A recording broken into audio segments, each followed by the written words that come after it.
ও মা, এ কি কাণ্ড! এতে কি মাছ মাছ বলছি, আবার মাছের কান্তাগুলোই দিতে ভুলে গেলাম।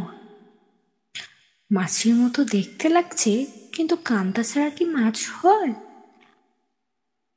তাই এই ভুল শুধরানোর জন্য প্রথমে আজকে মাছের কান্তার কাজটা কালো রং দিয়ে করছিলাম।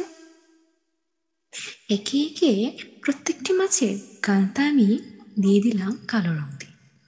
এবার কালো রং তো শুকাতে হবে। সেই সময় বুঝেই আমি মাছের একদিকে কালো রং দিয়ে দাগ দাগ টেনে নিচ্ছিলাম, কারণ এতে একটু অ্যাস্থেটিক লাগবে। আজকের এই পার্টটি আপনাদের কাছে কেমন লাগলো বলুন তো? ভালো লাগলে অবশ্যই কমেন্টে জানাতে ভুলবেন না, এবং পূজা আর্ট গ্যালারির সাথেই থাকবেন। ধন্যবাদ।